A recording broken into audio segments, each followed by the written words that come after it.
Well, guys, I want to welcome you to Overtime, where we take Sunday's message a little bit further to help you apply it to your life, help you grow in your life and in your faith.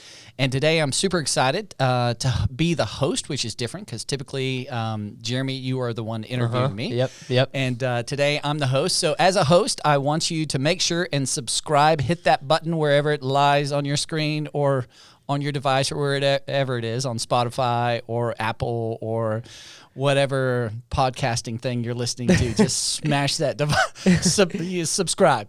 Not submit, subscribe. Hit the subscribe. There you go. And so I'm super excited about the conversation we're going to have today because I think it's going to be really, really helpful. And I am joined by our content director, Jeremy Edlin.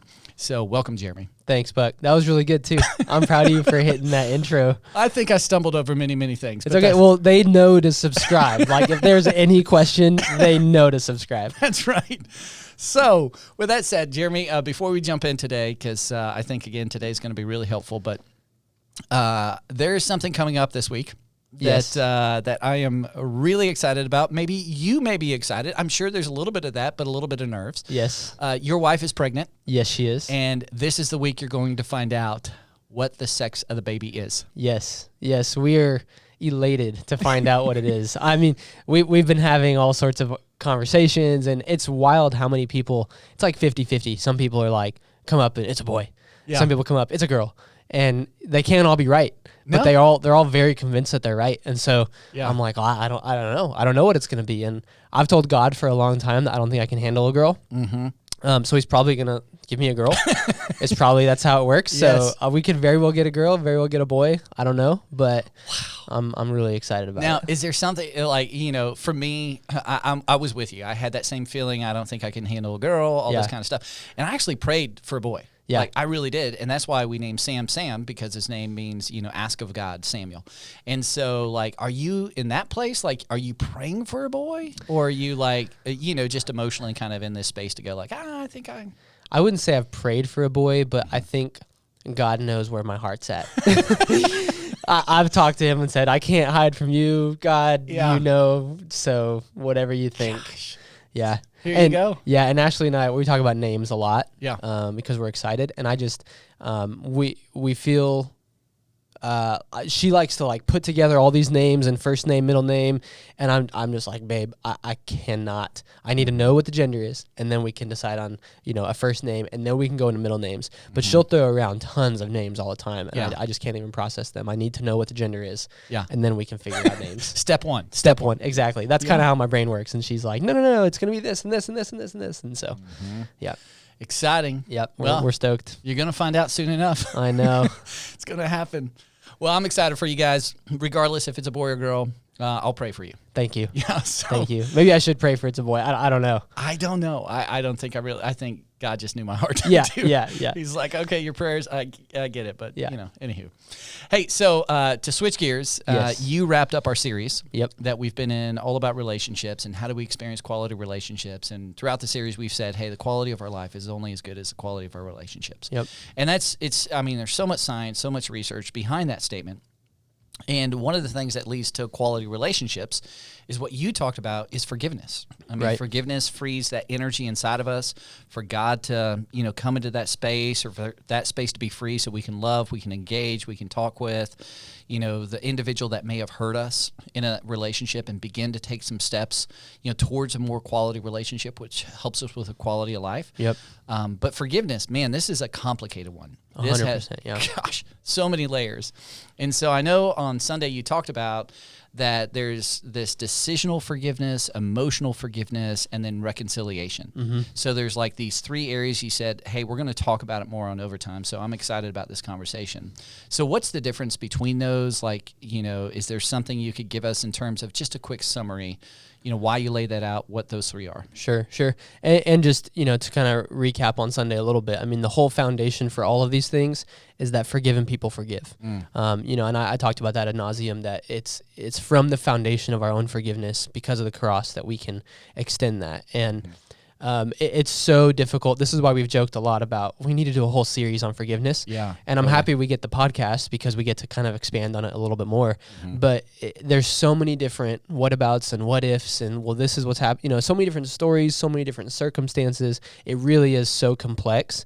And I think it's important for people listening or watching to know that, like, what we're going to talk about today and the steps we're going to talk about are not, you shouldn't just take these and go, okay, let me just do that, because it's just going to be different per case and per scenario. And these are really helpful tools, really helpful steps. But I think in a lot of ways, these are kind of helpful to be worked through with another person, like a pastor or a counselor, and something like that. And so it's just good to acknowledge that it's really complex stuff. And, But very briefly, I think the difference between the three, once you kind of have that foundation of forgiveness, like we talked about on Sunday, there's a couple different steps to it. And the reason there are these steps is because you don't want to cheapen forgiveness. You and I have talked about this. There's a cheapening of forgiveness where you don't actually do the heart work, and you just go, okay, Jesus said forgive. Okay, therefore I'll forgive. Okay, I forgive. It's done. Right. But then sometimes you didn't actually go through the process of having to, like, look in the mirror, look at the cross, and go through, okay, what did they do, and how was it canceled for me, and how can I cancel it for them? And, right.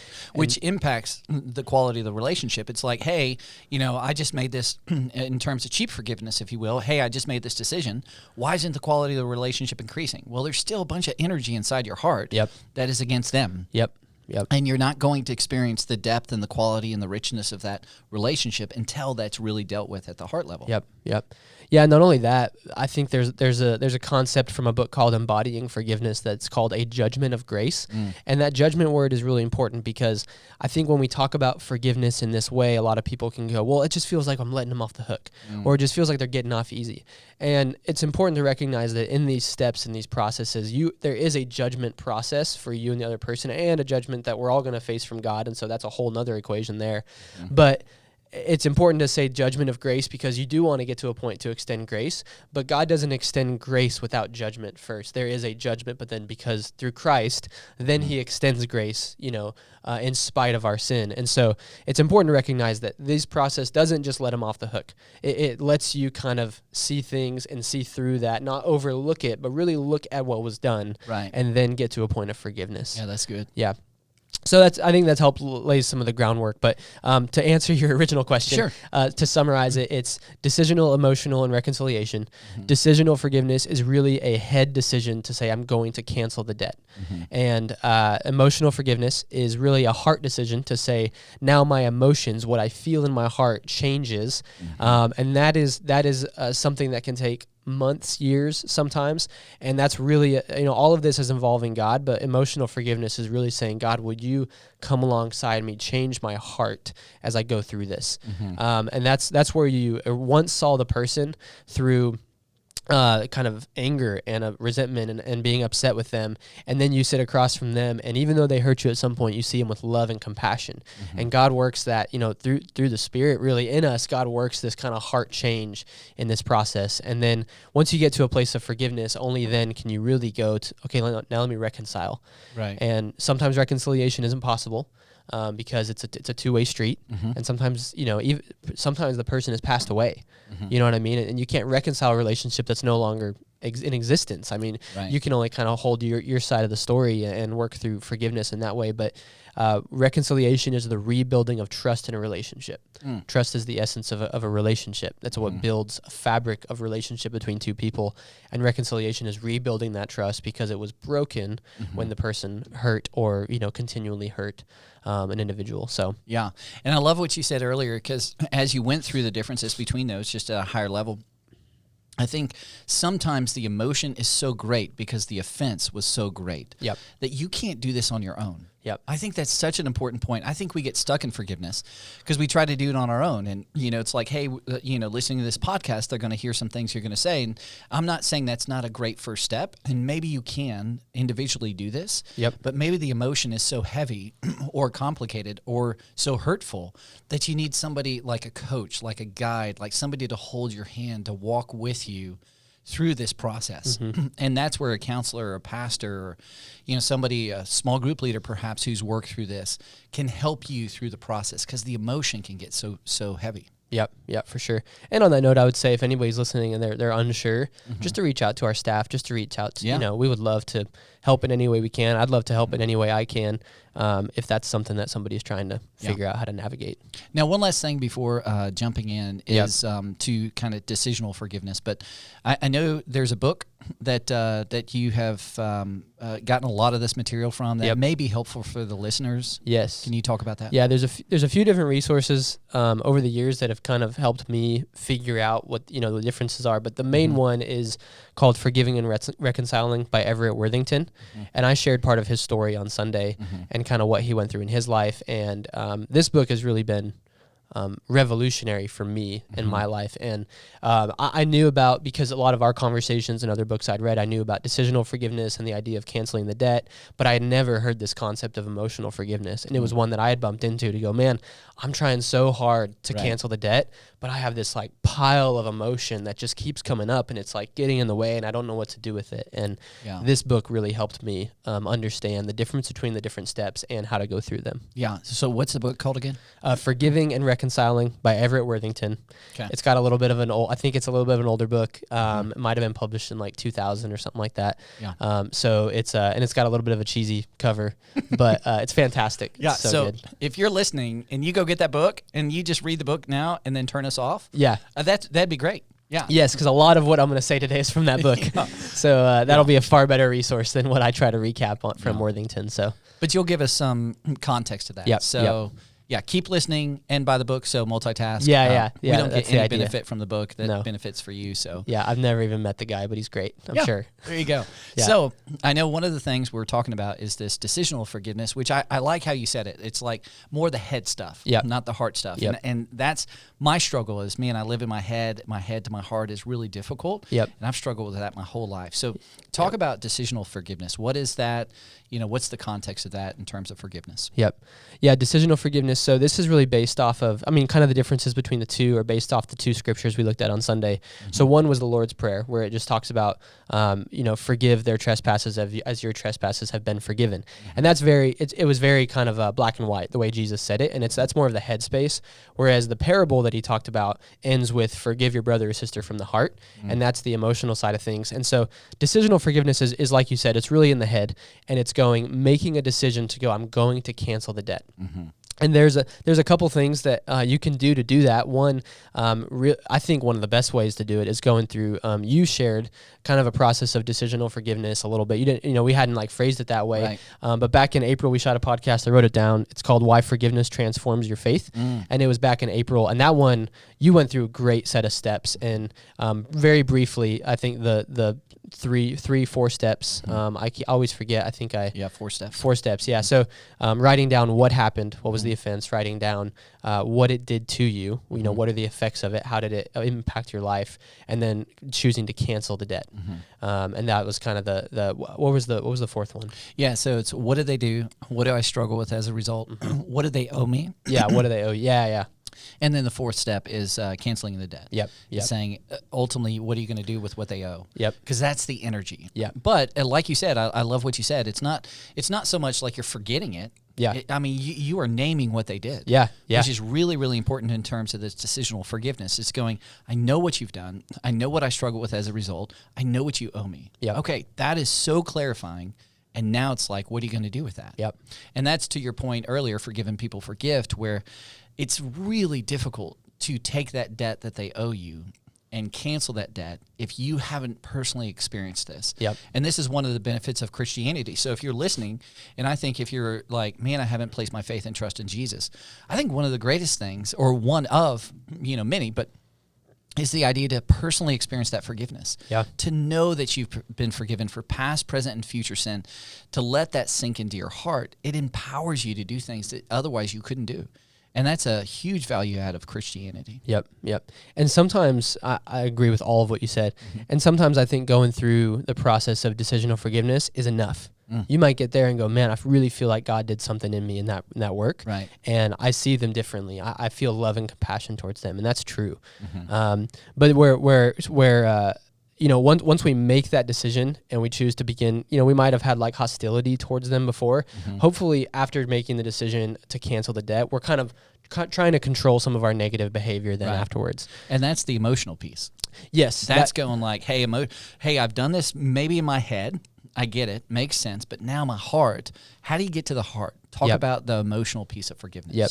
So the emotional piece, it's really, I'll share a personal story here. I was going through these processes with an individual, and Ashley and I went to a beach trip in Florida, and we were sitting on the beach, and I don't know why I choose to do hard work, like heart work on my vacations. That seems a little silly. I know. You come back and you tell me from a mountaintop or from the beach, and I'm like, dude, when do you relax? Yeah, I've had some significant breakthroughs while I'm on vacation, and Ashley's like, I guess this is what we're talking about. This is great.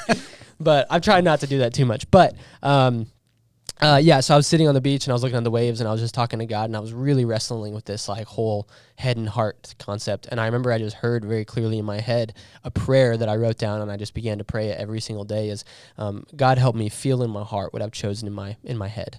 God, help me feel in my heart what I've chosen in my head. That's so good. And I think somebody who's at decisional forgiveness but is not quite at the emotional side, that's a good prayer to begin to invite God into it. But then you get to the emotional side of forgiveness, and again, decisional forgiveness can change our mind, our behavior, but emotional forgiveness heals our heart. And that's where we try to turn what was all of the pile of negative emotions into positive emotions. And I think one of the things that's really significant about the way Worthington unpacks this is he talks about he researched kind of two different approaches to forgiveness, and I'll try. He explains it. He has different terminology for it. It's kind of hard if you're not reading the book to kind of get the two sides. Right. So the way I'll kind of paraphrase it is you can either approach forgiveness by forgiving for your own benefit, which is totally fine, because of course you want to forgive for your own benefit, because there's there's physiological effects. Your shoulders are going to relax a little bit more. You're going to feel better. You're going to sleep better. You're going to be happier. But then you can also forgive for their benefit. And that's the second. So it's your benefit or their benefit, or a combo of the two. But the research, so you forgive for their benefit to give them a gift, to release them from what they were doing. And it's more of a posture. You know, even if the person has passed away, you can still forgive for their benefit, because you're forgiving in a posture and kind of a standpoint of like, I'm not doing this just for me, I'm doing it for them. And that posture, the research would actually support that the forgiveness is longer lasting and better and deeper forgiveness when you forgive for their benefit. Now that feels like the comment I've heard over and over and over on forgiveness. Like, why would I forgive them? Because they're the ones who hurt me. Yep. And so, like, to give them any sort of a gift when they've hurt me so deeply. Yep. Like, that is the conundrum. Yep. That feels like the big gap. Yep. So, and you're saying, like, hey, that being willing to go there. That's the secret sauce. That's the secret sauce. Yep. So talk about that. Yeah. Yeah. So I think, that's where it's really complex. We push back and we go, well, what about, and if you only knew what they did, and, and to whoever's listening, like, we don't know. And in no way do I want to minimize anything anybody has gone through. But I didn't realize it until after working through all of these steps. The reason that is more effective is because what it forces us to do, again, this is trying to wring out the unforgiveness from our hearts. This is trying to help us experience forgiveness for not just that relationship, but all of our relationships.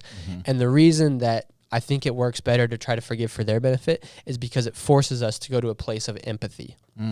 And only when we go to a place of empathy do we begin to see the whole situation and see everything differently. And we can actually begin to forgive them from our heart. It's from that heart place of empathy. And that's what I want to unpack next is what he goes through 5 different steps to get there. Okay. Yep. And this is, I feel like this is so important to even go back. And I said it before, but I'll say it again because I like to say things over and over. Yeah. Is this is where perhaps a coach, a counselor, a pastor, somebody who's worked these steps is critical, because at this, like you said, it's the secret sauce. But that also feels like some of the greatest obstacles to forgiveness, to go, I'm not going to do that for them. Yep. As a result of what they've done. To begin to understand the value of empathy, to understand the value of the gift you're going to give them. Yep. And to work through these. This may require at this point to go, I've got to get on the other side of a counselor. Yep. Because I can't do this part alone. It's too hard. Yeah. And it's emotionally it's too difficult sometimes. That makes sense. Yeah. And that's perfectly fine. And that's why that should be available to us. That's why we should take advantage of those things. Yeah. That's great. So walk through what that looks like practically speaking. Yep. So Worthington unpacks 5 steps, and it's called the reach forgiveness step. So it's REACH. And it's a little bit of the acronym is kind of stretched in some of the scenarios, but it works really well to kind of just remember each of the steps. And basically, I'll go over each one, and I even want to talk about, because he relates his own story to it. So again, his mom was murdered, and he goes through forgiving the murderer, who was never caught, for this act to release him from his own unforgiveness that was getting out on his life and his relationships. And so the first one is R. It's recall. And this is where you recall what happened, and you actually write down what happened, and you write it down from the perspective of the person who hurt you. And so what Worthington did is he wrote down from the perspective of the murderer, the guy killing his mom. Wow. And, what that felt like. And then he goes into a lot of detail that I won't go into here. But, I mean, you can imagine how difficult that would be for somebody to do. Yeah. But he goes through that, and he talks about, I wrote down a few things he puts in there. Begin with prayer. As you do this, it could get emotional. Maybe sit on the other side of somebody. If you find yourself getting too emotional and spun up, just take a step back and, restart at another time. And then not only that, but I would add on to this one, this isn't like an angry writing session. You're really trying to get into the mind space of the person who hurt you and recall what happened from their perspective. Right. And this is where it begins to unearth that empathy thing in us.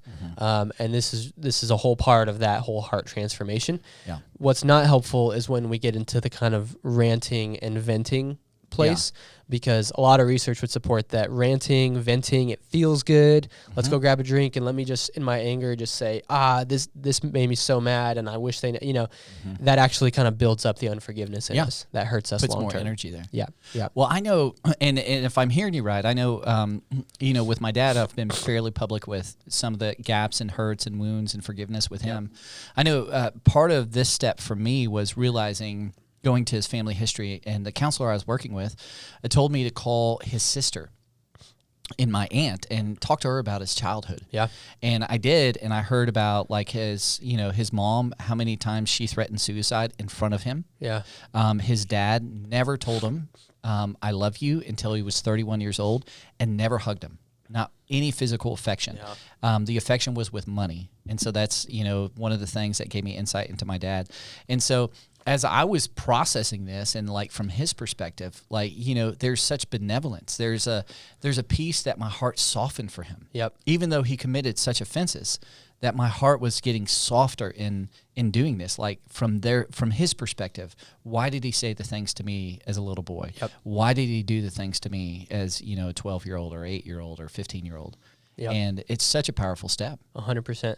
And I think Brennan Manning talks about something like that. Like, it opens your eyes when you understand why your enemy weeps, and when you understand why the person who hurts you weeps in their life story, and what maybe what they did was unspeakable, but what potentially they were once a little kid. They were once 3 or 4 and just innocent in that same, and there was just a series of events and choices. It's not taking the blame or not taking the responsibility. Series of events and choices that they chose that led them to the point where they hurt you. Yeah. But when you can go all the way back there, you begin to go, oh my goodness, like they were once a little kid just like me. Well, this feels really important. Decisional forgiveness comes first, right? Yes. Yeah, this is where it feels like that's really important. Because if that is done, and I don't know if done's the right word, but if that is worked through that process, it empowers you to get to the emotional piece. Yep. Because to do this, goodness, I mean, this is going to require like getting into a space that a lot of us would be very difficult because of the offenses that have been committed. Yep. So to be able to write it from this perspective, decisional forgiveness, you've got to start there. Yep. And then the first part is recall. Yep. Okay. Yep. And I'll say 2 more things on that, because I think getting in the space is really important. When I did this, for me, and I went through these steps, I was sitting next to a stream in Colorado in the mountains by myself. There you go again. Yeah. Like we went, but this one wasn't, I was kind of, I needed to get away. I knew I needed to do this. I knew I couldn't do it here. I had to get away. So we have got family up there, went and stayed with them. And then I went on a hike and found a spot and sat there with my iPad. Wasn't totally in nature. It was all on my iPad. So you kind of hybrid. Yeah, exactly. So that was really helpful for me, because I sat there for 4 or 5 hours that day, praying, writing. I got sunburn on my neck because I didn't bring any sunscreen or anything. Yeah. But the second thing I'll say is, It's important to note you're not giving them an excuse as you do this. As you recall and you empathize, you're not giving them an excuse. You're just looking for an explanation. That whole excuse versus explanation is a really important differentiator because it can feel like you're giving them an excuse, but you're just looking for the explanation. And so that kind of also kind of stays true when you go into the second step. So R is recall, E is empathize. Okay. There's 3 different levels of empathy. There's the shallow level, you understand the point of view of the other person. The middle level is you identify, you feel with, you think with emotionally what they went through. And the deepest level is you get to the point of empathy where you feel compassion for them in that emotional identification. I know that's kind of complex, but the way that I experienced some of this was through what Worthington recommended is you actually write a descriptive letter as if you were the person who hurt you, and it's the person who hurt you writing a letter to you explaining their motives, their thoughts, and their feelings. And so I wrote a letter to myself from the person who hurt me and talking about all that stuff. I was able to do that because I'd recalled the event from their perspective. And again, this is where it's kind of, you might start at the shallow level of empathy, but as you do this more and more and you're looking for those explanations, it begins to, I got to a point where in this part of it, I went, you know what? I might have done the exact same thing had I had the same amount of circumstances. Wow. You know, and that it was through this and through a whole ton of prayer. Yeah. It's like we all bleed blood. Yeah. We're all under the same skin. We were all in the womb at one point, and we all had a different set of circumstances, and we might have done the same thing had we been in a different position. That's incredible. Yeah. And as I'm hearing you, this is where you preface this and said this may take a long time. That feels like this is like the deeper work of, moving away from cheap forgiveness to deep forgiveness. Yep. Like genuine, authentic forgiveness that frees you and frees the quality relationship. It requires these kind of things. Yep.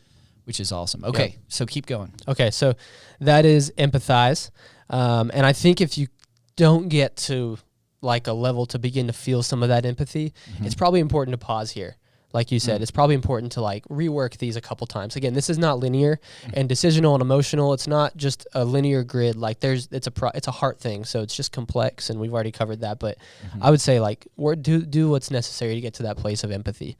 So the A, so REA, the A is altruistic forgiveness. And the idea of altruism is it's something that is completely unselfishly.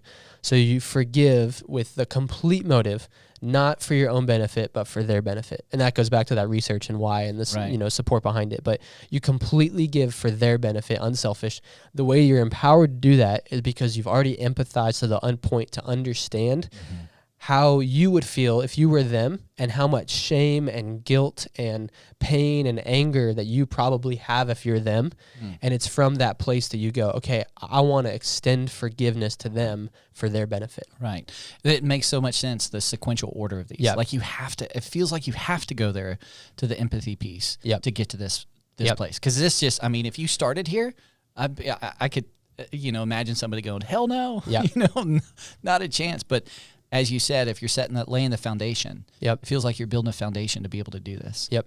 And one of the things that Worthington talked about is, because I struggled with this one, like how do I get there? How do I get there in my heart? And he has you write down 3 times when you hurt somebody, what you felt when you hurt them, and then what it felt like when they forgave you, and how thankful you were when, and you write 3 of those different instances down, and you get to that point where you go, okay, you know what? I feel what it feels like to be forgiven.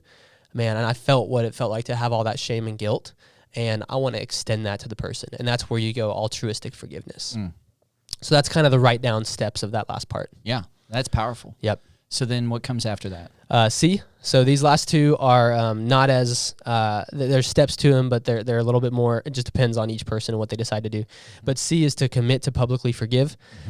This is where we make a record of it. So a lot of different ways you could go about this. Some people choose symbols. Some people choose writing down a letter of forgiveness to the person, where that's your commitment to publicly forgive in light of the empathy, giving altruistic forgiveness, what God has done for us first. Some people choose to tell somebody, tell a counselor. It's not, I think you can tell God, but there's a privacy in the relationship with God. Right. I think the public piece is where there's an accountability. Okay, I'm choosing to hold on. I'm choosing to commit to publicly forgive. And that's where this part, and for me, because we were in the mountains, I was like, well, we're doing a big hike tomorrow. I threw a rock in my backpack and I carried it up the mountain and I put it at the top of the mountain, took a picture of it. And I said, this is my commitment, because Jesus, says, whoever is without sin, throw the first stone. And it was me putting down my stone. Gosh. And so that was my commit to publicly forgive. That's step. so powerful. Yep. You know me enough to know that my mind will wander sometimes. And as you're talking, I'm like, publicly, some sort of public sign. I'm thinking tattoo, baby. Yeah. Yeah, this would be, but I like legit see that, because tattoos oftentimes like have pretty significant meaning. Yeah. Because if you're going to do something for the rest of your life, it's like there for the most part. I think there's some laser stuff to remove it. Yep. But like to go like, hey, this is it. I'm publicly committing to forgive. Yeah. They don't owe me. And every time I look at that picture or that symbol, when you're in the mirror, whatever. Yeah. I mean, I think those things. I agree. Yeah. The rock thing. I mean, you have that picture forever, and you can go back to that, which I think is really important to go, hey, because there's going to be future bumps perhaps. And relationships aren't perfect. Yep. And imperfect people create imperfect relationships, which Yep. means there's going to be continual hurt. Yep. And so you're going to have a bump again, but to go back to that picture and to say, no, this is what I chose. Yep. Yep. Yeah. That's powerful. Yeah. And public is a relative term. Don't go to the mall and shout it out. Don't post it on social media. Don't do anything like that. Like a Dave Ramsey moment. Yeah. Freedom. Yeah. But I put that rock down, and Ashley knew about it, and a couple of my mentors knew about it, and my counselor knew about it. And that was enough for me. Sure. Now everybody listening to the podcast knows about it too. But that's right. But I was comfortable enough to share it at this point. Right. But I told 4 people. Yeah. And, I was That's able important. to, when I hit bumps after that, I was able to go, but I'm trying to remember that rock that's sitting up at the top of that mountain right now, or maybe it's still there. So maybe somebody took it and chucked it off the top, but who knows? Yeah. Wow.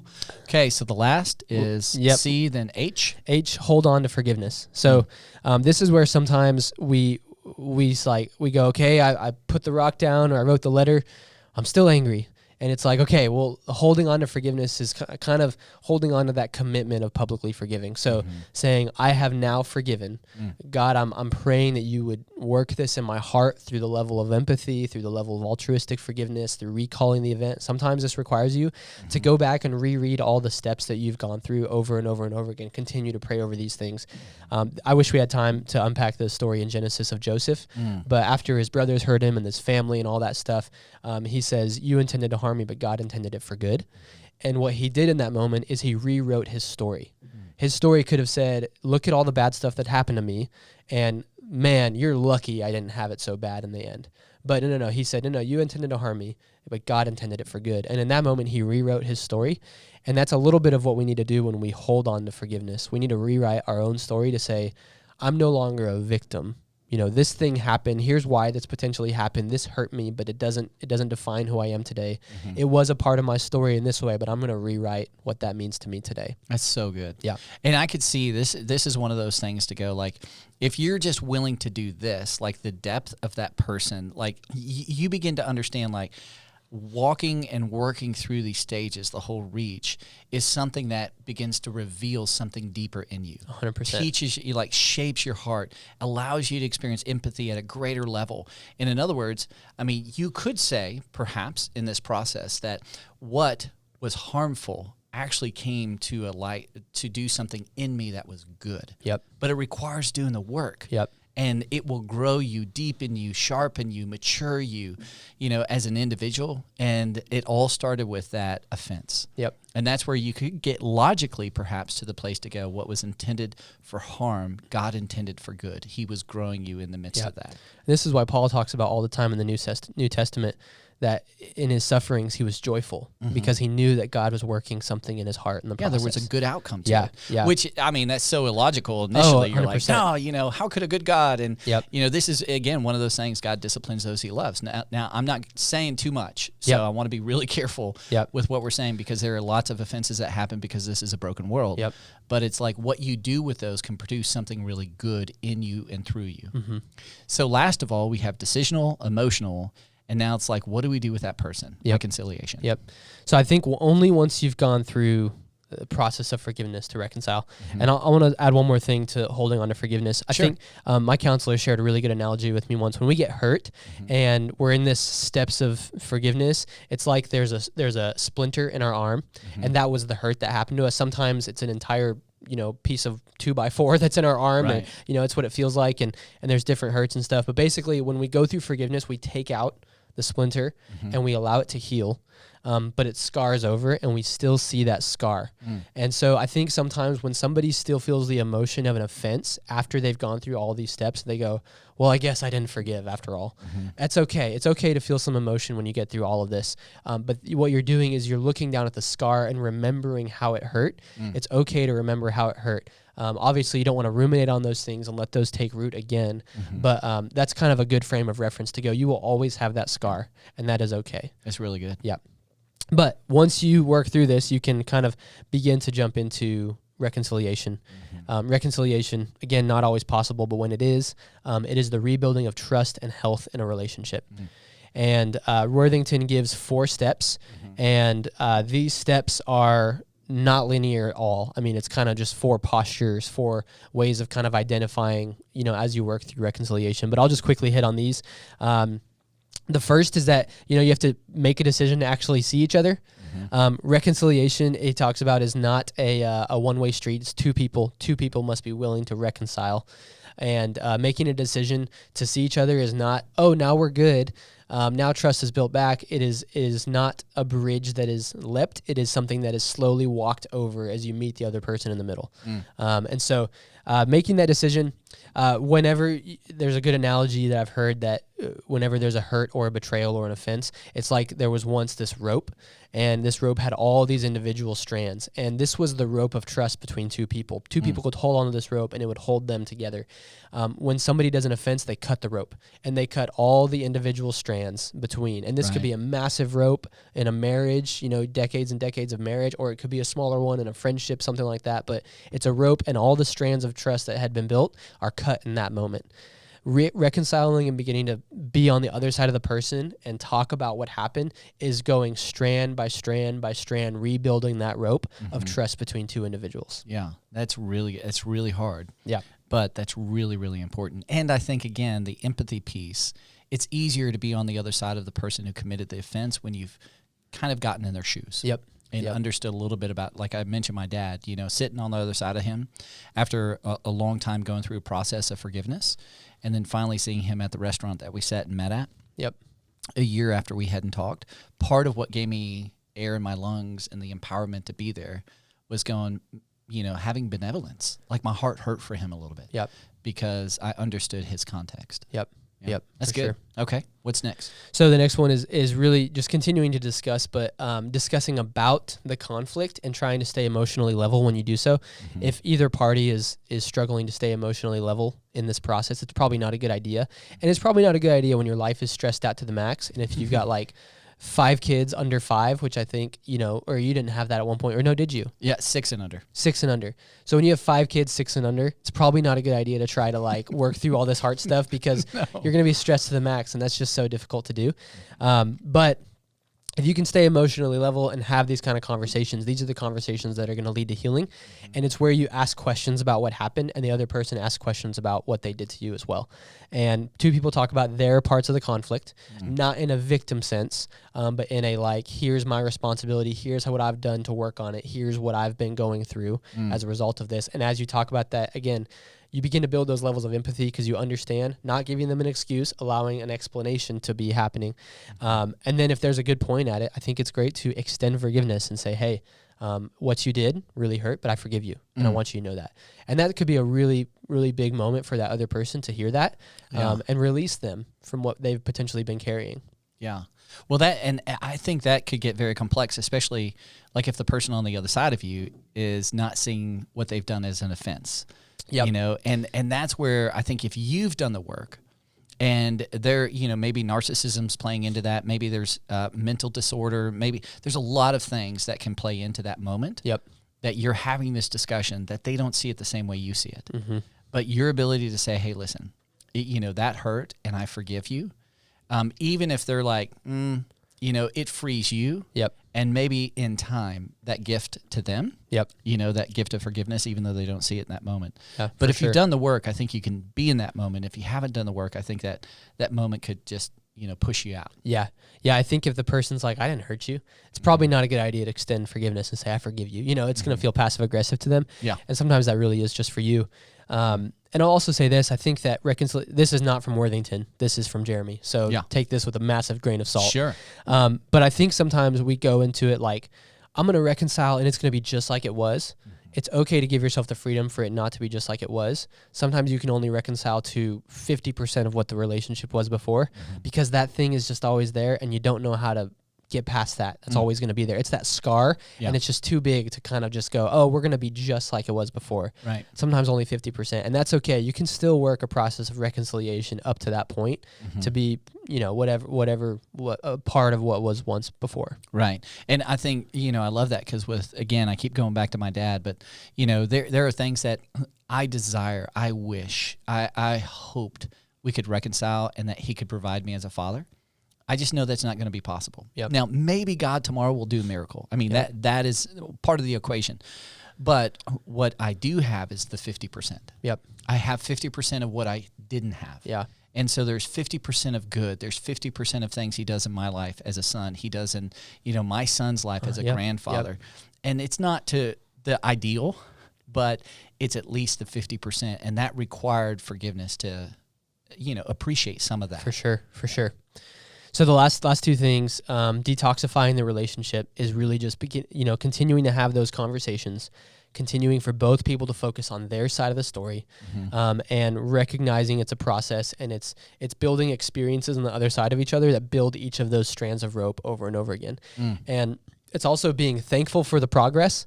Oftentimes I feel like it could be 2 steps forward, 1 step back, 2 steps forward, 1 step back. So you're thankful for the progress. And when it's the 1 step back moments, you go, okay, this is just a 1 step back, but we can figure this out. And you continue to have those discussions. And chances are through these discussions, it's building some trust back. Yeah. And the last thing is just really very practically, good relationships have a positive ratio of 5 good experiences to every 1 negative experience. So sometimes, especially if it's 2 very extroverted, fun people who are trying to reconcile, I would say don't have these serious conversations all the time. Like go do something fun together. Do things that are just going to instill positive, fun aspects into the relationship again. Sometimes the things can remind us of what was once before, and that feels really good. And we wonder, man, it could be like this again, and just adding up those positive, fun experiences can be really beneficial as you're kind of supplementing with these, really intentional conversations as well. Gosh, that's so good. Yep. Man. Well, Jeremy, thank you for having this conversation. Yes. Being on the other side of you, I know for those of you listening, this is not an intellectual exercise or head exercise. I've watched you work through these, and it's impressive. And so I know in life we're going to feel offended. I know in life there are going to be offenses that create a debt-debtor relationship that are getting in the way of the quality. So I know I didn't ask you this before the podcast, but I would just imagine listeners hearing this, this is a really, really difficult kind of pathway ahead of them. Yep. And so would you just be willing just to pray for all of us and pray for those who are listening to go, man, they've heard a lot of information. They've got a great book to go to kind of help through these steps and stages, but this is a heck of a path. Yep. This is going to take a lot of energy. And so I just think if we prayed for everybody hearing this and, for the process of forgiveness, that would be fantastic. And then we'll just end with that. Yeah, absolutely. And I would say this doesn't happen without this prayer, or not this prayer specifically, but this doesn't happen without prayer and inviting God into each step of the way. I remember literally having to go, God, I don't know how to have empathy. You have to give me this. And it was literally my hands open, sitting there next to that stream going, begging God for empathy and asking him over and over and over again until finally I felt like it worked its way into my heart through some of these steps. And so it really is God a part of every single step along the way, because again, it's from that foundation, our own forgiveness, that we have the ability to forgive. So awesome. I'll go ahead and pray to wrap us up. Sounds great.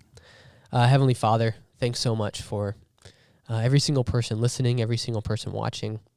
God, thank you for your grace that you extend to us in spite of our sin. God, it's from the cross that when we look at Jesus on the cross that we realize our need for a Savior. And God, would you help us just kind of sink into that a little bit deeper wherever we are. If we've never accepted that before, God, help remove any barrier or obstacle for us to accept that, because it's the most beautiful gift that we could possibly receive in our life. And then, God, I pray that from that place, you would help us see people as you see people. That is such a dangerous prayer, but we want to ask it boldly of you, because we believe that if we can see them as you see them, we can see their brokenness, we can see our own brokenness, and God, it can enable us to forgive.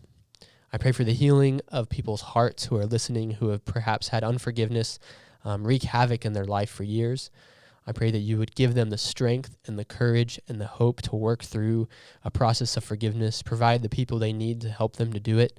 And then, Father, would you heal those relationships when it's possible?